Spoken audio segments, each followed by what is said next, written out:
a lot of the things that we're fighting for, especially specifically now, may not directly affect much of the people that are in the league.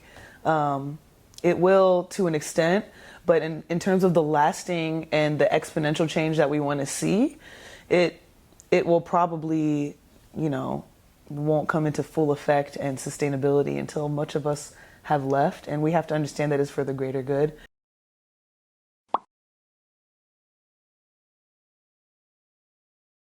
What's up, everyone? Welcome back to another episode of Checkup. And this week we are back on the comfy couch and we have a WNBA MVP, a WNBA champion, and post player for the LA Sparks, Nneka Ogwumike. Thank you for joining me, Nneka. Thanks for having me, Debster. I'm excited to have you here, bestie. Thank you.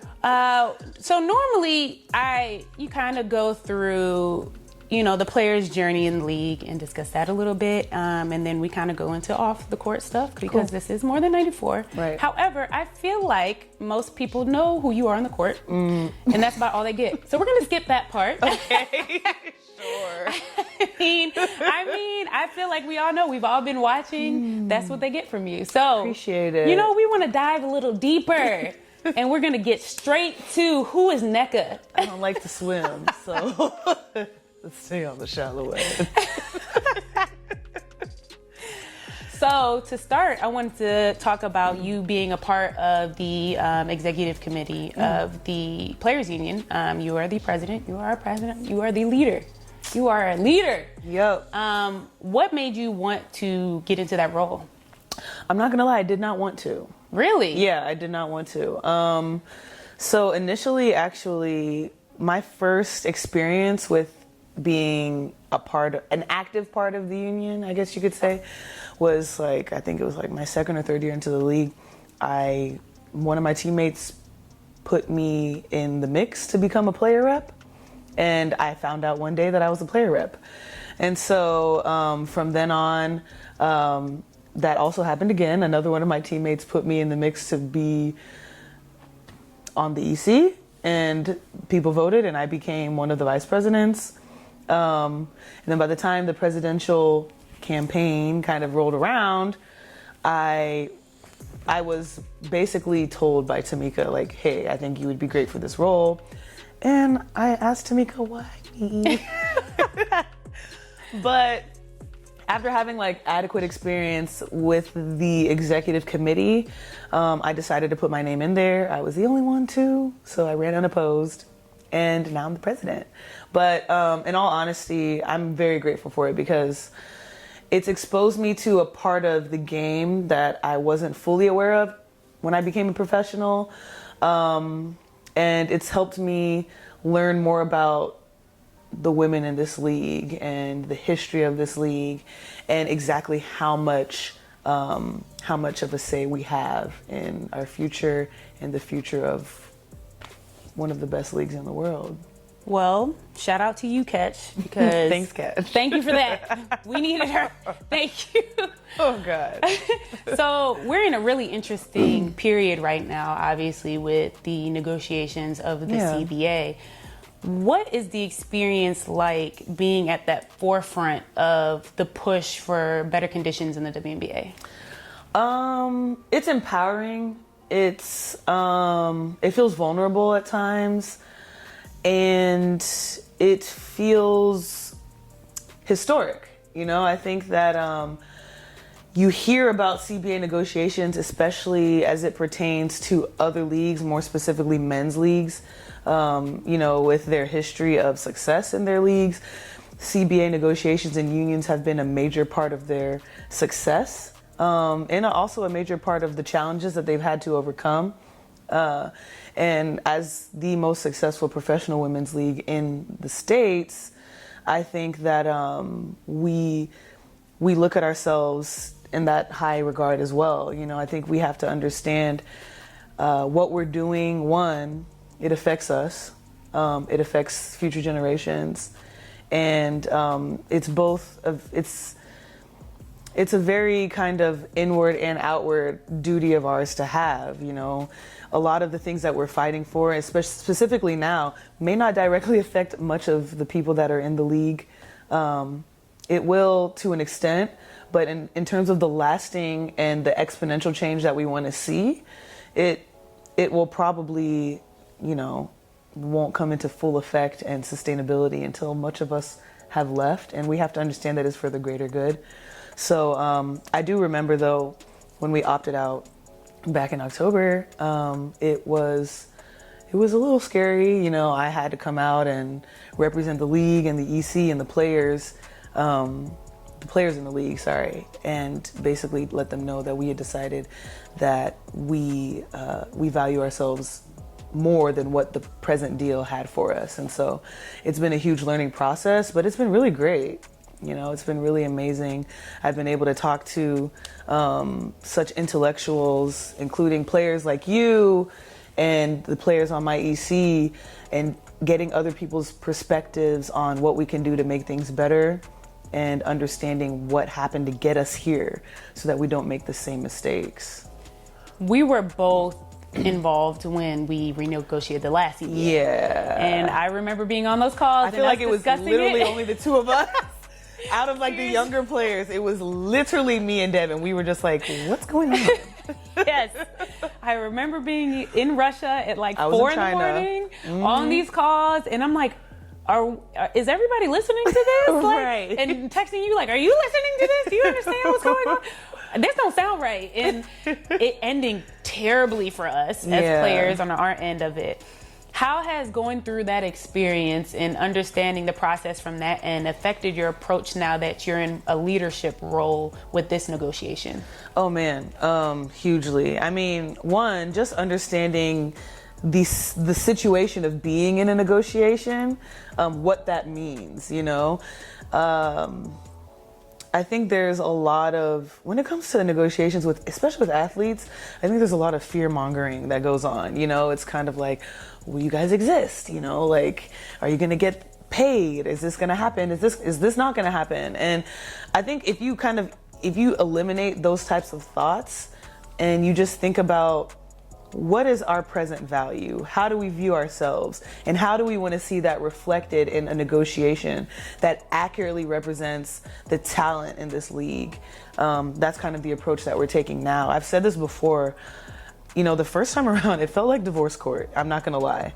But this time around, it doesn't feel like that at all. We're definitely approaching the league from a more collaborative lens. I think also what helps is that both sides, and I don't even really like saying sides because we have to work together to get this to work. Both groups understand that we all want the same thing. And so it's now just trying to get everyone's perspectives, everyone's ideas and opinions and input on what we can do to really create the best situation for everybody. And not just for everyone now, but a sustainable league that will really impact not just us, but the community of women in this world and the community of sports in this world. That's actually really good to hear, because from the outside and the interview I saw with Mark Tatum on ESPN and some of the stuff that's been tweeted out by the NBA, does not feel like that. It's felt a little hectic, a little crazy. Yeah. So that's good to know that, it's more of a negotiation than it felt like it was last time, for sure. Yeah. And just to say, we try to represent ourselves in that way as best as possible. And obviously things come out, and I think we react appropriately. But we want everyone to know that the union and the players, we are all on the same page. And whether or not the league is or not, it's just kind of getting the right people to understand that we all need to be on the same page. What do you think, for you personally, are the most important changes that need to be made this time around? Well, the obvious one, salary and compensation. That has to change. And it comes with investment. It doesn't come with giving more to the best and giving less to, I guess, rookies and the younger players. It has to be helpful for everyone when it comes to salary and compensation. So figuring out how we can make that work with the resources that we have, and also the sources that we anticipate based on the commitment that the league has to allocate those resources, that's what needs to happen. And then, of course, we have player experience and then health and safety. we could sit here and talk about player experience for a while. Listen, we could. Right. We absolutely could. And so like when it comes to player experience, my biggest thing as the president, like I always like to say we need to standardize it. You know, I think that there's an array of experiences that people deal with from team to team. I mean, absolutely. You know that. Yes. You know, I've only played on one team, but I hear stories from different teams, and there has to be some type of foundation that we lay that standardizes the player experience, so everyone knows that they're at least expecting to get this. And then health and safety, I mean, that comes hand in hand with player experience and salary and compensation, because quite frankly, you want to be able to come out here and know that the league that is compensating you and paying you is also mindful of the work that you're putting in for what we're doing, you know. And so those are kind of the three major things that we're thinking about. And I think player experience is so important because I think that affects how you play. Like in my experience, you know, like in being, so let's say in Minnesota and being like in Phoenix, you don't have to worry about anything there. Right. They take care of you, everything's done for you.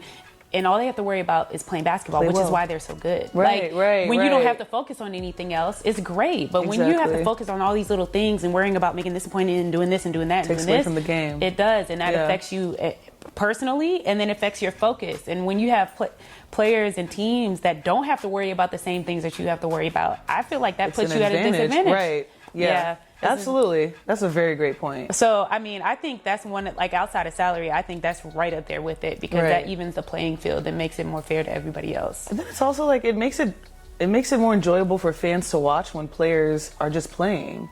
And like you said, there's added baggage and other variables that might contribute to a player not being able to play to their fullest potential. And so we want to eliminate all of that and just have players focus on playing so that the product does look good. Because if the product looks good, then maybe more resources and investment can be put into a product that appeals to more people. So that's my business-minded aspect. But.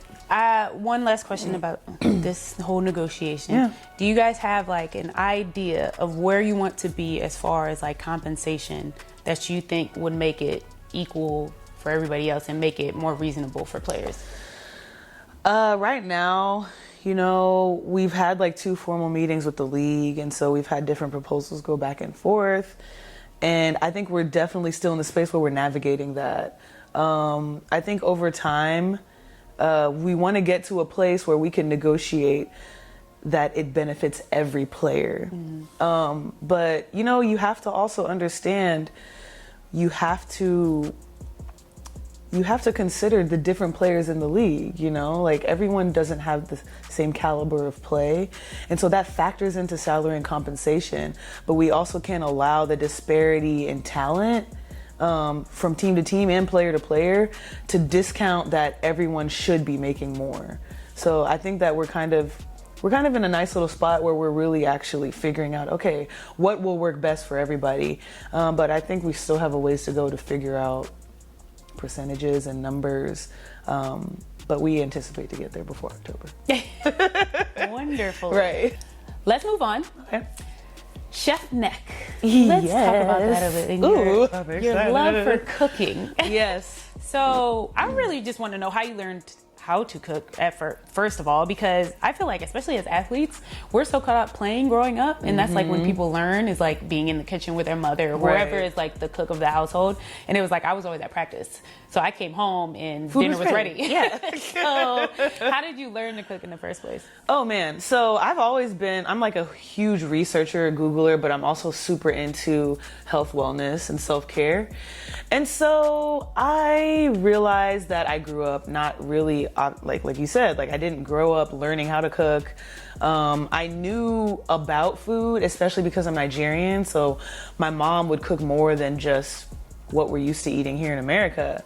And you pay attention here and there, and you can kind of say like, hey mom, it's a little bit spicier this time, but nothing is really, you know, I'm not as detailed about paying attention to it. So when I became a professional, I just really realized that I have to learn how to cook for myself, especially when I was overseas.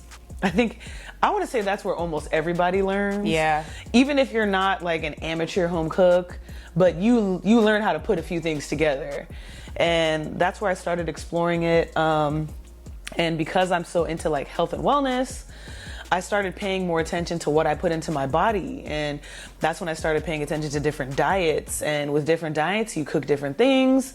So I've had experience with learning how to cook with dairy products, meat products, vegetables, soy and all that stuff. And it really caught steam for me when I was in Russia. So in 2014 was when I first started playing in Russia. And in Russia, it's cold outside, so you're not really going anywhere. So I spent a lot of my time in my apartment, and it started with like, hey, I feel like eating a burger today, but I didn't know where to get one. So I was like, let me just learn how to make it. And that's kind of how it began. And a few different like keto, paleo, plant-based diets later. Listen, I've honed my skills. Because you have changed your diet, like. So I feel like every time I change it, I'm like, okay, Deb, this is what I'm doing. Literally, like you change shocks. Like every time I feel like I come to see you, you're on a new diet, and I'm like, okay, now what can you eat? Where can we go? Okay, right. We gotta choose. So like, what dictates where you go with your diet restrictions? So, I'm a trial and error person. So like initially the first step in my diet was eliminating like soda. So I did that like when I was in high school / college. And that, that feels like the end of the world when you're young. It does. But I realize now I'm like, oh wait, they like pour that stuff down the toilet to like unclog it. So it's not it's not hard for me to decide not to drink that anymore. So from the soda, I went to the juice, and then from that, went to bacon. That was tough. But I'm trying to decide which one was, I think cheese was harder than bacon, I'm not gonna lie. Yeah. But ultimately, after research, I realized, hey, I'm 100% Nigerian. Like my body, like both of my parents are 100% Nigerian. So I was like, what's in a Nigerian diet? And then that's kind of where I started figuring out cheese not is not cheese. Cheese is not in your diet. Cheese is not in that. I know that like with all my Nigerian friends, that's something that's brought up a lot. Like we dairy. don't have There's no dairy in the None. Nigerian diet, like at all. Like maybe butter sometimes, but there's no dairy. So I started there, and then I was like, okay, let me play with like the blood type diet. Let me play with the paleo diet. And then I was plant-based for 3 months, and that was great up until I was like majorly deficient in certain vitamins because I didn't do enough research. So then I was like, okay, let me really just get a professional, and I got my dietitian to administer tests, and then I figured out that the Nigerian diet that I discovered was actually the best one for me. And from there, I'm not into like, okay, plant-based, this, that, and the other, because I truly believe that everyone's diet is different based on your body. Everyone's diet is different. So I decided that I would just want to make sure that I eat things that have the least amount of manipulation. So I do what they call is like a sustainably sourced diet. So if I'm eating chicken, I want it to be hormone free. But I'm more of a pescatarian, but if I do eat meat, I want it to be, as kosher as it can possibly be. So that's kind of where I'm at now. But dairy and sugar are the two that I'm like, nope. Yeah, I don't know how. There's no exceptions to that. And you know how much I love donuts. I don't know that I could ever give up cheese. Bacon was hard. Was hard. I don't know that cheese is gonna happen for me. Yeah, it's just, and what I learned about the cheese one is that like we are actually allergic to a lot of things, but the allergic reaction that we have, we just kind of assume it's a part of the dietary or the digestive process. So like when you eat cheese and you're like, oh my gosh, I'm a little bloated. Oh, I guess I ate too much. Like no. Your body's rejecting it. And I'm fully aware of that. And I'm still. But you own it. I'm not even. I'm just. You know what? Let me have something. Like I gave up a lot. Let me just have. I don't eat it a whole lot. Just let me have my cheese, man. You can have your cheese. I'm you can gonna eat it like for me. suffer through the consequences. That's okay. Since you're eating cheese, you need to try Whole Foods pizza. Oh yes, love Whole Foods pizza. That was the last cheese thing I ate. R.I.P. What is your favorite dish to cook? Ooh. Well, I always like to tell people I'm like half Asian. So like I can make like any Asian dish really. Really? I don't want to say like any, but like I can make like orange chicken isn't traditional Asian, but it's like American Asian. I can make like orange chicken fried rice without any recipe. Like, I don't need any recipe for that. Top. Yeah, I can do that off top. You're a chef. Not really, but like I know what it's supposed to taste like. So Asian dishes are cool, and then breakfast. I'm really good at making breakfast. Yeah, That's my favorite meal. yeah, And you're like really into plating. I am. Like, I have noticed that because I'm like, when I cook, I'll cook for it to taste good. By and the then by time the you time make I'm it, you're done, like, I just I'm like, wanna man, I'm eat hungry. it. If I'm taking this picture, I'm taking this picture. Listen, it don't even No. gotta look nice. I'm just like, You really like take the time I have to make to. sure. And I like serving it to people that way too. That is intense. My friends get mad because plating food is not the portion that they're expecting. Yeah. So I always tell them, I'll plate it, but there's more. Yeah. Where do you have time for all of these things? I make time. It's enjoyable. Clearly. There'll be days like after a game, like I had a 7:30 game the other day. Came home and I cooked. I was eating dinner at like 11:30 midnight after I cooked. It was no problem. I don't understand it. It was great. Kudos to you for that. Thanks. That's really good because I cannot do it. So I appreciate your dedication. Yeah, that's what it is for sure. All right, so to end every episode, we have a segment where I ask each guest 5 questions. Are you ready? I don't know. Am I? I think you are. Okay. All right, I'm ready. First question. Okay. You never played basketball a day in your life. What would be your career? I would probably be, I can give you like a pre-basketball question and a post-basketball question. Like you never touched a ball. I Like never touched. you I never would have ended touched up being a a ball. doctor of some sort. Like, yeah. in sure. true Nigerian fashion. In you would've true just went straight Nigerian for form. Yep. the- What type of doctor?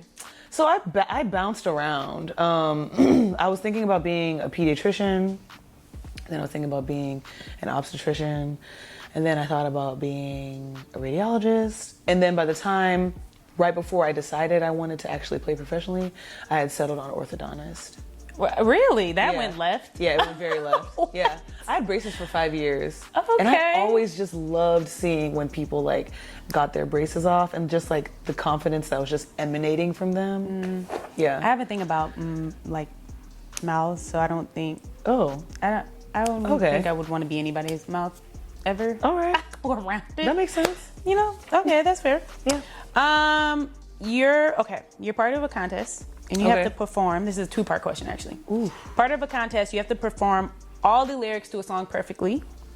And if you're successful, you get a private concert from the artist of your choice. Oh. What song are you going to perform? And if you win, who's your artist? Super Bass by Nicki Minaj. Wow. I know all the words to that song. And I learned it on like, I was road tripping with like my family and my sister knew all the words. So we were road tripping and I memorized it like within the hour of us like driving somewhere. Oh, that is Super Bass. funny. Yep, I know all the words to that. Now, private concert, okay. Ooh, this one. So you know what? You have to consider like stage presence. So you have to think of someone who has stage presence Yep. in a one-on-one encounter. True. So, man, there's so many people. I'll give you 2. Okay, well, Beyonce's one. Of course. Of course. Of course. So that was. There's that. Yeah, that was. Let's get that on. That's out the like way. the default. And then the other one, Neo. Oh, okay. Yeah, I All would right. like to hear her in person. I'm a fan of hers. Yeah. That would be actually a very I think that would be- interesting in person. Yeah, I think so too. Yeah. You know, she talks the way she sings. Yeah, she does. Yeah. And- yeah. So yeah, I would like Yeah, to that's hear why her. I'm like, that would be, yeah. Okay. Yeah. Okay. WNBA is in the new 2K. Yes. And if you could create a real player, like, you know how they have the creative player, right? Yeah. So you can create a real life player Okay. based on actual WNBA players' talents, past or present, doesn't matter. Okay. Who are you choosing and what part of their game are you adding to this creative player?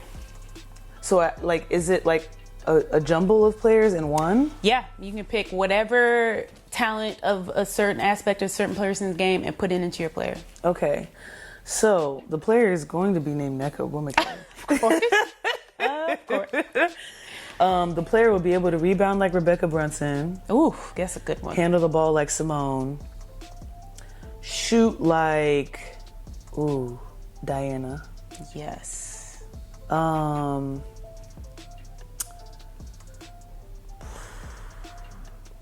Block like Sylvia Fowles. And post up like Candace. Really? Yeah. All right. Like, yeah. And then my footwork. Oh! I'll just. A part of it has to be me. MVP every season. And defend like Elena Beard. Yes. Yeah. Man, AB is so underrated, man. I feel like Defend I talk like about Elena this a Beard. lot. Yeah. She just doesn't, I don't think she gets talked about enough. We do not appreciate you enough, AB. I appreciate you. I certainly I do. appreciate you, and I talk about you all the time. I do. Number 4. Okay. What is your guilty pleasure Donuts that you can't eat? that I can't eat. I don't remember the last time I had a donut. Really? What is your guilty pleasure that you can have if it's a food? French fries. That's a good one. I feel like I've kind of like moved that way since I've retired. I don't know what it is. I don't know what it is about fries. Like, are your guilty pleasures becoming like? Yeah, because Your I diet didn't plan? eat them while I was playing. So it was like, Do it now. I was like, ooh, let me get into this. So now it's like every time I get a chance to get some good fries, I'm getting them. But also, like, you can literally eat anything. I really can. And It's nothing true. will happen. You're right. I really can. But I really tried to be good, you know, like Yeah. later in my years as in college. Listen, we're going to move on. Last question. Okay. What has been the most difficult game of your entire career? Doesn't have to be just the WNBA. It could be college. Oh my God. That's a very good question. The most difficult game. This is the one. I get somebody every episode. Yeah, this is a really good question. This is the one. That, like, I mean, win or lose, right? Yeah, win or lose. The hardest game you ever played in. See, like, I'm trying to think of, like, definition of hard. Okay, so like for me, my most difficult game was probably the one that first comes to mind is playing UConn in Denver in the Final Four in 2012. And it was like in Denver, so you can't breathe. It went into overtime. Right. Like it was UConn ND game. Right, Like right, it was right. just all around like ridiculous. Right. Like intense. Like the game was hard going back and forth. I couldn't breathe ever. Wow, I have several of these actually. Really? Let's hear so- 2 of them. Okay, so I'm gonna pick one from college, and that was when we played Xavier my junior year to get to the Final Four. And we were missing all types of shots, but there were 2 point blank layups that a particular girl missed that allowed us to win. All before Jeanette Poland went coast to coast. I remember in 4 that seconds. game. Oh my God, I remember watching that game like it was yesterday. That game was terrifying. Yeah.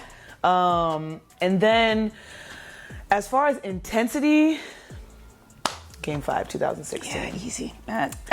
Game 5, 2016. Yeah, of course. But like that game, it was hard in that like it was so emotional. Yeah. Like I've never played in a more emotional game. And that in takes my so life. much out of you when you like When you have that added factor to it. Like anytime we play UConn, it was like it didn't matter if we were getting blown out. It was intense because there were so many emotions running through it. So like, much. And it just like it puts you on like high alert. Yeah.